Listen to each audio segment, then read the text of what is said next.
রব্বুল আলামিন আল্লাহ পাক আমি মারা যাবার পরে আমার বেটাকে কে হাতটা ধরে রাস্তা পার করিয়ে দেবে আমার বেটার তো আর কেউ দেখার নাই আল্লাহ পাক তার বাপ নাই আমি তার মা আমি যদি চলে যাই আমার বেটাকে কে এক মুঠো খেতে দেবে আল্লাহ সে তো তার চোখ নাই দুনিয়ার জমিনটা কি করে দেখবে এই বলে মা তাহাজ্জুদের নামাজের পাটিতে বসে বসে দোয়া চাইতে চাইতে দোয়া চাইতে চাইতে একটা মানত করে বসে আছে ও রব্বুল আলামিন আল্লাহ পাক আমার বেটার চোখ যদি আপনি ফিরিয়ে দেন আপনার কাছে মানত করি আমার বেটার চোখের বদৌলতে তাম পৃথিবীর জমিনে যত মানুষের জ্ঞান চক্ষু অন্ধ আছে আল্লাহ পাক আমার বেটার চোখের বদৌলতে আমি তাম দুনিয়ার মানুষের দুটো করে জ্ঞান চক্ষু দান করে দেব যেই না দোয়াটা চেয়েছেন আমার আল্লাহ পাকের দরবারে দোয়া কবুল হয়েছে দোয়া আছে ওই বিছানায় ওই নামাজের পাটির উপরে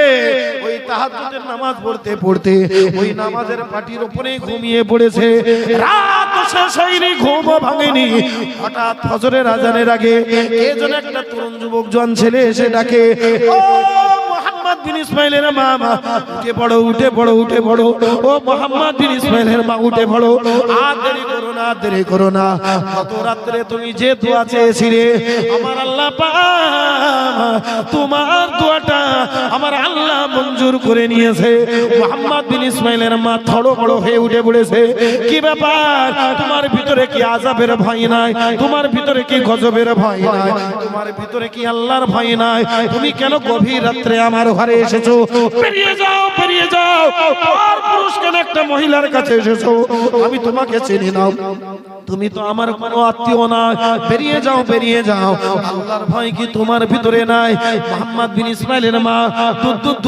দূর করে ছেলেটাকে তাড়িয়ে দিতে যায় কিন্তু তরুণ যুবক জওয়ান ছেলেটা বলছে ও মোহাম্মদ বিন ইসমাইলের মা তোমার ভয় নাই আমি তোমাকে ক্ষতি করতে আসিনি গত রাতে তুমি তাহাজ্জুদের নামাজের পাটিতে বসে যে দোয়া আমার আল্লাহর কাছে চেয়েছো ওই দোয়াটা আমার আল্লাহ পাক আল্লাহ তাআলা কবুল করে নিয়ে তোমার বেটার দুটো অন্ধ চোখ আমার আল্লাহ ফিরিয়ে দিয়েছে সবাই মিলে বলা গেল না যে তোমার বেটার দুটো চোখ আল্লাহ খুলে দিয়েছে আর মোহাম্মদ বিন ইসমাইলের মা চিন্তা করছেন আল্লাহ গভীর রাতের শেষ লগ্নে আমি দোয়া চেয়েছিলাম একমাত্র আমি জানি আর আমার আল্লাহ জানে দুনিয়ার কোনো মানুষ সেখানে উপস্থিত ছিল না গভীর রাতের দোয়াটা ছেলেটা জানলে কি করে চিন্তায় পড়ে গেছে যে তুমি কি করে জানলে যে আমি আল্লাহর কাছে আমার বেটার ছেলের জন্য আমার বেটার জন্য দোয়া চেয়েছি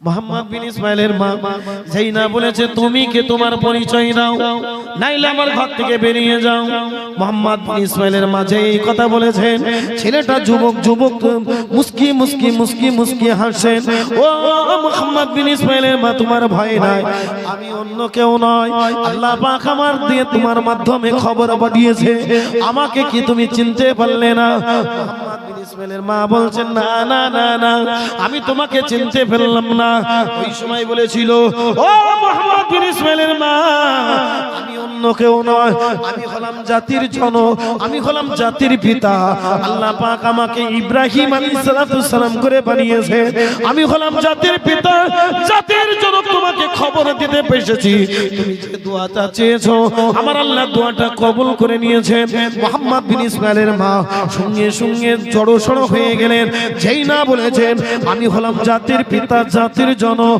হযরত ইব্রাহিম আলাইহিস সালাম যেই না কথাটা বলেছেন ঝম করে ঘুমটা ভেঙে গিয়েছে মোহাম্মদ বিন ইসমাইলের মা স্বপ্নের ভিতরে দেখলেন খবরের ভিতরে দেখলেন নবী ইব্রাহিমের সঙ্গে কথা গোপন হলো এটাও দেখলেন যেই না বলেছেন আমি মোহাম্মদ আমি হচ্ছে জাতির পিতা আমি ইব্রাহিম আলাইহিস সালাম সঙ্গে সঙ্গে ঘুমটা ভেঙে গিয়েছে যেই না ঘুমটা ভেঙে গিয়েছে মোহাম্মদ বিন ইসমাইলের মা ফজরের আজানের আওয়াজ শুনলো তাড়াতাড়ি করে ওই নামাজের পাটিতেই বসে ওই ঘুমন্ত অবস্থায় ওযু করার আগে আবার ওই নামাজের পাটিতেই বসে বসে দোয়া চাইছেন ও রব্বুল আলামিন আল্লাহ এই রাতের শেষ লগ্নে যে স্বপ্ন দেখেছি আল্লাহ যে স্বপ্ন আপনি আমাকে দেখালেন এই স্বপ্নটা আমার বেটার জন্য যেন সত্য হয় আল্লাহ স্বপ্ন যেন সত্য হয় এই না বলে দোয়াটা করে ওযু করতে গেলেন। ওযু করে এসে ওযু বানিয়ে নিয়ে ওযু করে নিয়ে এবার ফজরের 2 রাকাত সুন্নাত নামাজ আদায় করে নিলেন। ফজরের 2 রাকাত সুন্নাত নামাজ আদায় করার পরে ফজরের নামাজ আদায় করলেন। ফজরের নামাজ আদায় করার পরে আল্লাহর দরবারে আবার হাত তুলেছেন। ও রব্বুল আলামিন, আল্লাহ, যে স্বপ্ন আপনি আমাকে দেখিয়েছেন, যে স্বপ্ন আজকে আমি খবরের মাধ্যমে দেখেছি, আল্লাহ পাক স্বপ্ন যেন আমার জন্য সত্য হয়, আমার বেটার চোখ দুটো যেন ফিরে আসে। আল্লাহ, এই স্বপ্ন যেন আমার সত্যি হয়। এই বলে দোয়া চাইতে চাইতে সকাল হয়ে গেল। মুহাম্মদ বিন ইসমাইলের মা নিজের বেটাকে, নিজের সন্তানকে ডেকে ডেকে তোলে, এ বেটা ওঠ ওঠ ওঠ, এ বেটা ওঠ ওঠ ওঠ। এই না বলে বারবার নাড়ানাড়ি দিয়ে ডাকে। এ তরুণ যুবক জওয়ানেরা, সোনার মানিকেরা, মুহাম্মদ বিন ইসমাইল বুখারী অল্প বয়সের ছেলে থড়মড় হয়ে উঠে দুটো চোখ নিজের 2 হাত দিয়ে মুলে মুলে বলেছিল, ও জননী, ও আমার সোনার টুকরা মা, আজকে কি ওষুধ খাওয়ালে, কি ডাক্তারের কাছে নিয়ে গেলে, কোন কবিরাজের কাছে নিয়ে গিয়েছিলে, কোন ডাক্তারের কাছে নিয়ে গিয়েছিলে, কোন ঔষধ তুমি আমাকে খাওয়ালে?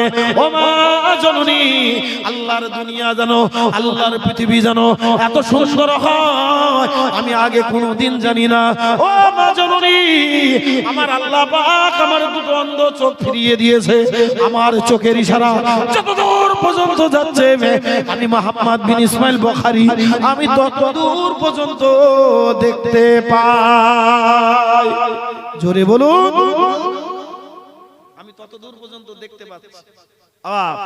মুহাম্মদ বিন ইসমাইল বুখারী রাহমাতুল্লাহ আলাইহি অন্ধ চোখ দুটো ফেরত পেলেন, কিন্তু মা কিন্তু মানত করেছিলেন। মানতটা কি? মানতটা কি? মানত ছিল এটাই যে আল্লাহ, যত দুনিয়ার পৃথিবীর মানুষের জ্ঞানচক্ষু অন্ধ আছে, প্রত্যেককে আমি দুটো করে জ্ঞানচক্ষু দান করব।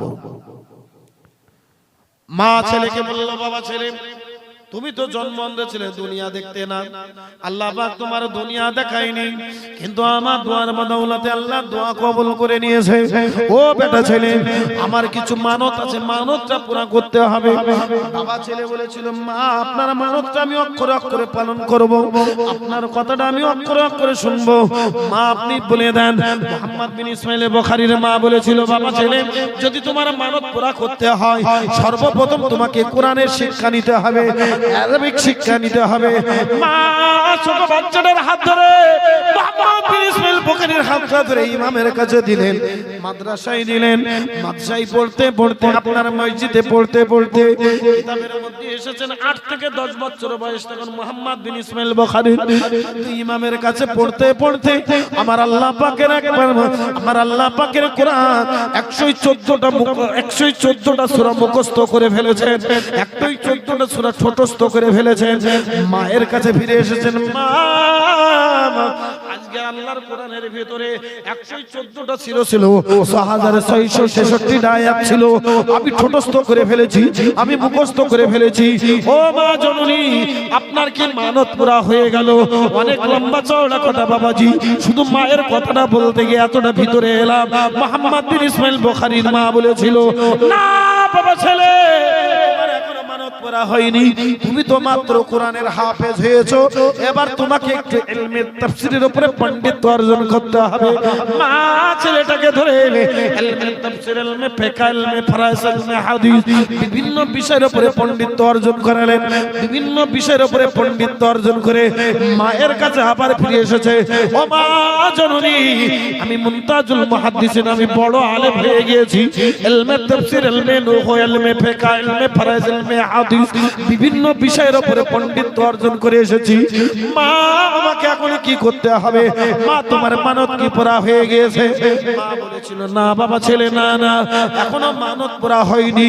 ও বাবা ছেলে, আমার নবী চলে গিয়েছে, নবীর রেখে যাওয়া হাদিসগুলো দুনিয়ার জমিনে রয়ে গিয়েছে, সাহাবাদের কাছে ছিল, সাহাবারাও বিদায় নিয়ে চলে গিয়েছে, হাদিস দুনিয়ায় রয়ে গিয়েছে, তাবিদের কাছে ছিল, তাবিরাও দুনিয়া থেকে বিদায় নিয়ে চলে গিয়েছে, হাদিস গুলো রয়ে গিয়েছে। বাবা ছেলে, আমি মা তোমাকে ওই ইজাজত দিলাম, হুকুম করলাম, রাসূলুল্লাহর যত হাদিস আছে তুমি Mecca, Medina, Iraq, Iran, Mashriq, Mecca, Medina বিস্তীর্ণ এলাকা ঘুরে ঘুরে রাসূলুল্লাহ সমস্ত হাদিসগুলো তুমি ছোটস্থ করে তুমি মুখস্থ করে ফেলো। মুহাম্মদ বিন ইসমাইল বুখারীর কথা, মায়ের কথাটা শুনে আর দেরি করলেন না। একদিন নাই, দুদিন নাই, তিন দিন নাই, চার দিন নাই, এক বছর নাই, 2 বছর নাই, 22টা বছর ধরে ধরে ইলমে তাফসীর হাদিসের জন্য ইরাক, ইরান, বসরা, কুফা, মক্কা, মদিনা বিস্তীর্ণ এলাকায় ঘুরে ঘুরে আল্লাহ পাকের নবীর হাদিসের ছোটস্থ করে তারপরে বাড়ি ফিরেছে। এই ছেলেটাই বাড়ি ফিরে এসে বলছে, মা আমি তো হাদিসগুলো সব একত্র করে মুখস্থ করে চলে এসেছি মা, তাহলে তোমার মানত কি পুরা হয়েছে? মা বলছে, বাবা ছেলে মানত তো এখনো পুরা হয়নি, তুমি যদি আল্লাহ পাক তোমার মউত দিয়ে দেয় তোমার হাদিস তোমার কাছেই রয়ে যাবে। এই হাদিস দুনিয়ার পরবর্তী জেনারেশন যারা আসবে হাদিসগুলো তারা হাদিস থেকে তারা মাহরুম হবে, হাদিসগুলো তাদের কাছে পৌঁছাবে না। বাবা ছেলে, তাই আমি চাইছি তুমি এই হাদিসগুলো একটা কিতাবে আকার হাতে লিখে ফেলো। বাবা এখন তো সব ছাপানো মেশিন, তৎকালীন সময়ে হুজুর হাতে লিখছেন, লিখতে লিখতে লিখতে লিখতে লিখতে লিখতে লিখতে লিখতে বিশাল বড় একটা কিতাব, হাতে লেখা কিতাব। এখনো আপনারা যারা ফুরফুরা শরীফে যাবেন বা বসিরহাটে যাবেন বা কলকাতার মাদ্রাসায় যাবেন কি দৌমান মাদ্রাসায় যাবেন কি দেখবেন বুখারী আরবি টু উর্দু, বুখারীটা ঠিক একটা কোরআন শরীফ যেমন মানে 3টে কোরআন শরীফ যেমন জোড়া দিলে হয় একটা বুখারী, এক খণ্ডের কথা বলছি। আর ওটা যদি বাংলায় নেওয়া হয় 7 খণ্ড আছে এক এক রকম। যদি কেউ 7টা কিতাব একসঙ্গে তুলে মাথায় বেঁধে দেয় মুশকিল আছে নিয়ে যাওয়া। আর সেই কিতাবগুলো নিজে হাতে লিখছেন, জি নিজে হাতে লিখছেন, হাতে লিখে লিখে লিখে হাতে লিখে লিখে হাতে লিখে লিখে লিখে কিতাব কমপ্লিট হয়ে যাওয়ার পরে ইমাম মুহাম্মদ বিন ইসমাইলের মায়ের কাছে এসে বলছে, মা আমি তো কিতাবে আকার করে হাদিসটা লিখে ফেলেছি, মা তোমার মানত কি পুরা হয়েছে? মা বললেন, বাবা ছেলে আমার তো আমার এখনো মানত পুরা হয়নি, মা আর কি করতে হবে? জীবন যৌবন সব চলে যাচ্ছেন কিতাবের উপরে, মা আর কি করতে হবে বলেন? বলে, বাবা ছেলে হাদিসের ভিতরে যদি ভুল ত্রুটি হয় কে সংশোধন করবে? মা এত বড় কাজ আমাকে তুমি দিও না। হাদিস তুমি মুখস্থ করতে বলেছো, করে ফেলেছি। হাদিসগুলো লিখতে বলেছো, লিখে ফেলেছি। হাদিসগুলো আনতে বলেছো, এনে ফেলেছি। হাদিসগুলো লিখে দিতে বলেছো, লিখে দিয়েছি। মা যদি এই হাদিসের ভিতরে কোনো রকম ভুল ত্রুটি হয় তুমি সংশোধন করে দাও। মা ওই সময় বলেছিলেন, বাবা ছেলে আল্লাহ তোকে হাফেজ করেছে, আল্লাহ তোকে মুহাদ্দিস করেছে, আল্লাহ তোকে মুফাসসির করেছে, আল্লাহ তোকে ফকি করেছে, আল্লাহ তোকে কারি করেছে, আল্লাহ তোকে মুফতি করেছে, এখনো তোর বুদ্ধি শুদ্ধি হয়নি বাবা ছেলে। এ বেটা মুহাম্মদ, আল্লাহ পাক তোকে এত জ্ঞানীর আলেম বানিয়েছে, কিন্তু তোর এখনো বুদ্ধি হলো না। হাদিসটা কার? মায়ের ছেলে বলল, হাদিসটা আমার নবী পাকের হাদিস, খালি সংশোধন করবে কে? বলে, আমার নবী করবে। তুমি আমি তোমার মায়ের কাছে কেন দিলে? হাদিসটা তোমার মা কি করে সংশোধন করবে? না না না না, এটা যখন স্বয়ং রাসূলুল্লাহর হাদিস, স্বয়ং রাসূলুল্লাহ সংশোধন করবে। এর ভিতরে ভুল ত্রুটি আছে কিনা এটা আমার নবী পাক কি করবেন, এটা আমি কি করে করব? ও মা জননী, আমার নবী পাক তো বিদায় নিয়ে চলে গিয়েছেন। ও মা জননী, আমার নবী পাক তো আর বেঁচে নাই, আমি হাদিসটা কার কাছে নিয়ে সংশোধন করব? এ বাবা ছেলে, যাও চলে যাও, কিতাবটা মাথায় নিয়ে মদিনাতুল মুনাওয়ারা মা ইশার কুড়ে ঘরের সামনে গিয়ে দাঁড়িয়ে যাও।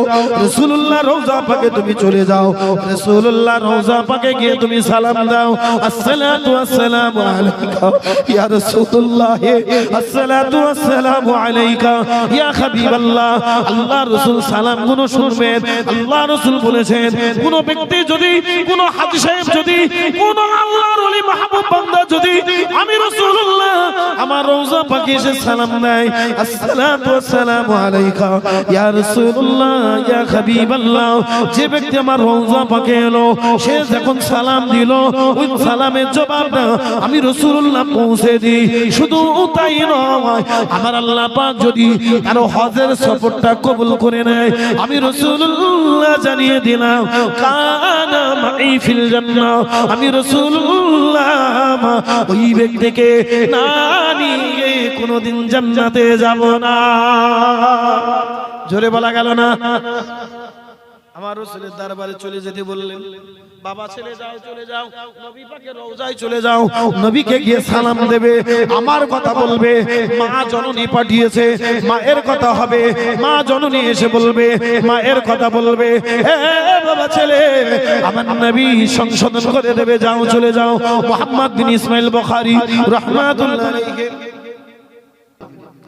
বাবা মোহাম্মদ, এ বেটা মোহাম্মদ, এ বেটা মোহাম্মদ বিন ইসমাইল বুখারী, যা যা যা চলে যা, আমি মুহাম্মদুর রাসূলুল্লাহ জানিয়ে দিলাম এই কিতাবটা আল্লাহ পাক কোরআনের পরে স্থান দিয়ে দিয়েছে। পৃথিবীর জমিনে আসমানি কিতাব হলো আল্লাহর কোরআন, আল্লাহর কোরআনের পরে যদি দুনিয়ার জমিনে কোনো কিতাবের মর্যাদা থাকে, যা বেটা যা মুহাম্মদ বিন ইসমাইল, তোর কিতাবটা নিবি আমার আল্লাহ দরবারে, আমার আল্লাহ পাক এই বুখারীটাকে কবুল করে নিয়েছে। এ তরুণ যুবক জওয়ানেরা, সোনার মানিকেরা, মুহাম্মদ বিন ইসমাইল বুখারীর ঘুমটা ভেঙে গেল। ঘুমটা ভেঙে যাওয়ার পরে কিতাবটা হাতে নিয়ে দেখছে, আল্লাহ সত্যি কিছু কিছু জায়গায় মুসা আছে, আবার কিছু কিছু হাদিস কয়েকটা অক্ষর জুড়ে দিয়ে কিছু কিছু বাড়তেও করে আছে। মুহাম্মদ বিন ইসমাইল বুখারী হুজুর কিতাবটা নিয়ে বুকের ভিতরে নিয়ে বুখারীর উপরে চুমা খেয়ে নিয়ে মায়ের দরবারের জন্য রাসূলুল্লাহ রওজা পাক থেকে কিতাব মাথায় করে আবার বাড়িতে চলে আসলেন। মায়ের কাছে সে সমস্ত বিবরণ দিয়ে দিলেন। সব বিবরণ দেওয়ার পরেতে মা খুশি হয়ে গেল। মায়ের বিবরণের পরেতে এবার হুজুর এলাকার আলেমগুলোকে ডেকে নিলেন, এলাকার মাওলানা মৌলভীগুলোকে ডেকে নিলেন। হুজুরের সামঞ্জস্য কিতাবের কথাটা বললেন, কিতাবটা তাদের সামনে তুলে ধরলেন। এই বান্দা মুসলমান, হুজুরের শ্রেণীর আলেম ওলামা হুজুরের বিরোধিতা শুরু করলেন। না না না না না না, তোমাকে কে মাতব্বর করে কিতাব লিখতে বলেছে, হাদিস লিখতে বলেছে? নাউজুবিল্লাহ, তোমার কি মাথা মোটা? এক এক শ্রেণীর আলেম এক এক রকমের কথা বলা শুরু করলো। তোমাকে কে লিখতে বলেছে? আমার নবী পাক কি হাদিস লিখতে বলেছে?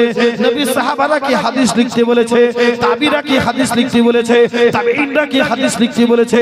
না না না না না, তোমার এত বড় সাহস কি করে হলো? তুমি কেন হাদিসটা লিখলে?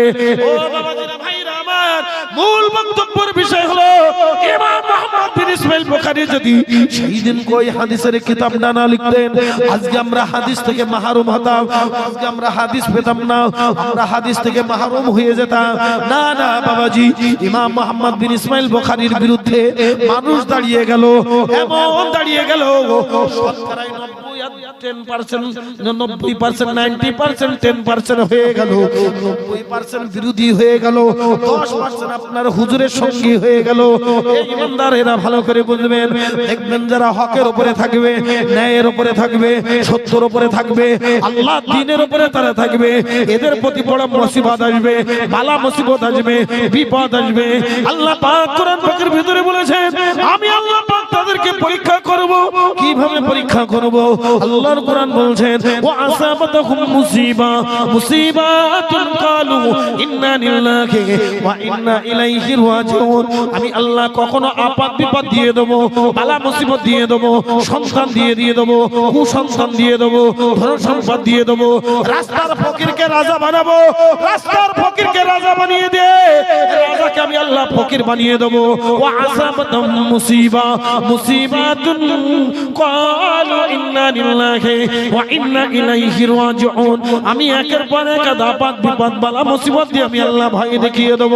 तमाम দুনিয়ার জমিনে আমি আল্লাহ পাক পরীক্ষা করে নেব, কে ভালো আর কে মন্দ আমি আল্লাহ তাকে যাচাই বাছাই করে নেব।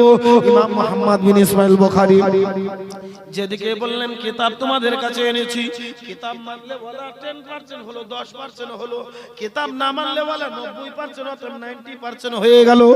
হুজুরকে এমন করে এলাকার মানুষ হুজুরকে কাফের পর্যন্ত ফতোয়া দিয়ে দিল। ওই মানুষটা রাসূল বলেনি, সেই কাজটা ওই মানুষটা করেছে। রাসূল যে কাজ করেনি, সাহাবারা যে কাজ করেনি, তাবিরা যে কাজ করেনি, তাবিঈনরা যে কাজ করেনি, কেন উনি করলেন? উনি বেঈমান হয়ে গিয়েছে, কাফের হয়ে গিয়েছে। এক শ্রেণীর আলেমগুলো হুজুরকে কাফের বলে ফতোয়া দিয়েছিলেন। এই ইমানদার মুমিন মুসলমান, আমার আপনার পীর মুজাদ্দিদুজ জামান, আমি আমির শরিয়া আলা হযরত দাদা পীর হুজুর রাহমাতুল্লাহ আলাইহি বাংলাদেশের নোয়াখালীর আলেমেরা হুজুরকে প্রথমে বুঝতে পারেনি, হুজুরের আত্মসমীক্ষা করতে পারেনি, হুজুর সম্পর্কে তাদের ধ্যান ধারণা আসেনি। নোয়াখালীর আলেমেরা হুজুরকে পর্যন্ত বেঈমান বলেছিলেন, কাফের বলে ফতোয়া দিয়েছিলেন। না না না না না না, মুশিরাত হুজুর আল্লামা হিদ আল্লামা রুহুল আমিন সাহেব রাহমাতুল্লাহ আলাইহি আল্লাহ পাক জিনাকে এত দরজার আলেম বানিয়েছেন, এত বড় মুফাসসির বানিয়েছেন, এত বড় আল্লাহর ওলি বানিয়েছেন। হুজুরকে বাংলাদেশের মানুষগুলো, বাংলাদেশের আলেমগুলো হুজুরকে আপনাকে ফতোয়া দিয়েছিলেন, কাফের বলে ফতোয়া দিয়েছিলেন। না বাবাজি, আমি সেদিকে যেতে চাইছি না, আমি যেটা বলতে চাইছি আল্লাহর নবীর হাদিসগুলো লেখার কারণে ইমাম মুহাম্মদ বিন ইসমাইল বুখারী যদি আজকে কাফের হয়ে যেত, তাহলে আমরা তো দুনিয়ার জমিনে ওই কিতাবটা যদি প্যান করে দেয়া হতো, আমরা দুনিয়ার জমিনে রাসূলুল্লাহর হাদিস থেকে তো আমরা মাহরুম হয়ে যেতাম। রাসূলুল্লাহর হাদিস থেকে তো আমরা বঞ্চিত, ও হাদিস তো আর পেতাম না। যে ইমাম মুহাম্মদ বিন ইসমাইল বুখারী এমন চাপ দিল, তৎকালীন সময়ে সব কি করতেন, এক ঘরে করে দিতেন। এক ঘরে বোঝেন তো, আমার মুরব্বিরা জানেন, যদি মোড়ল মাতব্বরা বিচার করে দিয়ে এক ঘরে করে দেয়, তাকে সমাজ উঠতে গেলে অনেক কাঠ খড় পোড়াতে হতো, তারপর সমাজ উঠতে পারতেন। তাদের রীতি নীতি, তাদের যা প্রসেস ছিল সেই প্রসেসের উপরে চলবেন, তারপরে আপনাকে সমাজে নেবেন। তো ইমাম মুহাম্মদ বিন ইসমাইল বুখারী রাহমাতুল্লাহ আলাইহির উপরে এমন অকট্ট অত্যাচার শুরু হয়ে গেল, হুজুরকে গ্রামে থাকায় বড় দায়। এই গ্রামে ধরেন 50 ঘরের বসবাস কি 100 ঘরের বসবাস কি 500 ঘরের বসবাস, যদি একটা ঘরকে পুরো আলাদা করে রাখে, তার সঙ্গে কোনো লেনদেন কথাবার্তা খাওয়া দাওয়া, তার সঙ্গে কোনো চলাফেরা কিচ্ছু যদি না করে, মানুষটা এই গ্রামে বসবাস করবে কি করে? ইমাম মুহাম্মদ বিন ইসমাইল বুখারী রাহমাতুল্লাহ আলাইহির সঙ্গে হুজুরের সঙ্গে সব লেনদেন বন্ধ। দোকানে গেলেও লেনদেন বন্ধ, বাজারে গেলেও লেনদেন বন্ধ, গ্রামে কাউরির কাছে গেলেও লেনদেন বন্ধ, সব লেনদেন বন্ধ করে দিলেন। ইমাম মুহাম্মদ বিন ইসমাইল বুখারী চিন্তা ভাবনা করে বললেন যে এই জায়গায় আমার আর থাকার যাবে না, কেন এখানকার মানুষ আমার সঙ্গে সব লেনদেন বন্ধ করছে, এবং শুধু তাই নয়, আমার সঙ্গে যেমনটি লেনদেন বন্ধ করছে, তার সাথে সাথে আমার যারা ভক্তভোগী, আমার যারা ভক্তবিন্দু আছে, যে 10% সেই 10% কেও এরা এক ঘরে করে ফেলছে। অতএব আমার কারণে আর 10 জন বিপদে পড়ে যাচ্ছে, অতএব আমি আর এখানে ক্ষণকের জন্য আর দাঁড়াবো না। ইমাম মুহাম্মদ বিন ইসমাইল বুখারী এলাকার মোড়ল মাতব্বরকে ডেকে নিলেন, ভাই আমি আপনাদের গ্রাম থেকে বিদায় নিয়ে নেব, আমার বাপের কিছু পৈতৃক সম্পত্তি আছে, সম্পদগুলো আমি ক্রয় বিক্রয় করে দিয়ে একেবারে এখান থেকে চলে যাব, আমি আর ফিরবো না। তা তোমরা কি আমার সম্পত্তিটা কেউ নিয়ে নেবে? তারা মোড়ল মাতব্বররা বললেন নেব না। কিন্তু হুজুরের যারা ভক্তবিন্দু, তারা ওই সম্পদটুকুনি ক্রয় করলেন। হুজুরি যারা মানতেন, ভালোবাসতেন, প্যার করতেন, তারা সম্পদটুকুনি ক্রয় করলেন। এমন ক্রয় করেছিলেন, কিতাবের মধ্যে বলা হচ্ছে তৎকালীন সময়ে যে হুজুরের ওই সম্পদের যা অংশ ছিল, বাপের পৈতৃক সম্পত্তি দিয়ে, ভিটে বাড়ি দিয়ে, মাঠান দিয়ে, তৎকালীন সময়ে বিশাল টাকার মালিক ইমাম মুহাম্মদ বিন ইসমাইল বুখারী, প্রায় 10,000 দিরহামের টাকার মালিক। এত টাকা মানে বিশাল ব্যাপার ওই টাকাটা তখন ওই জামানায়। এখন জামানা, আমাদের জামানায় যেমন 2-1 টাকার কোনো মূল্য নেই, 2-1 হাজার লাখে লাখে কোনো মূল্য নেই, কোটিতে গল্প হচ্ছে, কোটিতে গল্প হচ্ছে। তা যাই হোক, ইমাম মুহাম্মদ বিন ইসমাইল বুখারী বাপের পৈতৃক সম্পত্তি, নিজের জন্মভূমি ভিটে ছেড়ে দিয়ে বিক্রি করে পয়সা নিয়ে ওখান থেকে কিতাবটা মাথায় নিয়ে, চোখ ভরা পানি নিয়ে বিদায় নিয়ে চলে যাচ্ছেন। আমার নবী যেমন মক্কার জমিন ছেড়ে জি মদিনার জমিনে হিজরত করেছিলেন বারে বারে চোখ ভরা পানি নিয়ে, ঠিক বকরা নগর থেকে ইমাম মুহাম্মদ বিন ইসমাইল বুখারী তিনিও চোখের পানি ফেলতে ফেলতে চাতক পাখির মতন বারে বারে চেয়েছেন, যতই হোক সে তো আমার জন্মভূমি, জন্মভিটে, বাপের পৈতৃক সম্পত্তি ছেড়ে আমাকে বিদায় নিতে হতো। এমন সময় ইমাম মুহাম্মদ বিন ইসমাইল বুখারী রাহমাতুল্লাহ আলাইহি হুজুর আমার ওই গ্রাম ছেড়ে চলে গেলেন, এমন একটা জায়গায় গেলেন, ওখান থেকে নিজের গ্রাম থেকে প্রায় 40 কিলোমিটার দূরে উনি এক জায়গায় অবস্থিত হলেন। জায়গাটার নাম ইতিহাসে বলছে ওই যে জায়গাটায় গিয়ে উনি উঠলেন ওই জায়গাটার নাম হলো সামারখান বলে একটা জায়গা। ওই সামারখান থেকে এলাকার মানুষগুলোকে উনি উনার বক্তব্যের মধ্য দিয়ে কিতাবের কথাটা তুলে ধরলেন। আল্লাহ যেমন মক্কার মানুষগুলো আমার নবীকে পাগল বলেছিল, কাজ্জাব বলেছিল, মিথ্যুক বলেছিল, ভণ্ড বলেছিল, নবীকে আবদার বলে গালাগালি করেছিল, জাদুকর বলে গালাগালি করেছিল, আর মদিনার মানুষ যেমন বরণ করে নিয়েছিল, ঠিক আপনার বখরার মানুষগুলো হুজুরকে যেমন খারাপ বলেছিল, আর সামারখানের মানুষগুলো হুজুরকে বরণ করে হুজুরের কোলে তুলে নিয়েছিল। একবার জোরে বলুন সুবহানাল্লাহ। তাই কিতাবটা তিনি ওখান থেকে দিলেন এবং ওখান থেকে উনি আর ওখান থেকে কোথাও গেলেন না। এক পর্যায়ে উনার বিশাল ভক্তবিন্দু মুরিদ হয়ে গেল। ভক্তবিন্দু মুরিদদের দ্বারাই উনি কিতাব লিখে লিখে প্রত্যেকটা শহরে শহরে, মদিনার প্রত্যেকটা বড় বড় শহরে শহরে একটা করে কিতাব পৌঁছাতে লাগলেন। তখন তো ছাপানোর কোনো রাস্তা নেই, বড় বড় করে ওই কিতাব নিজে হাতে লিখে পৌঁছাতে লাগলেন।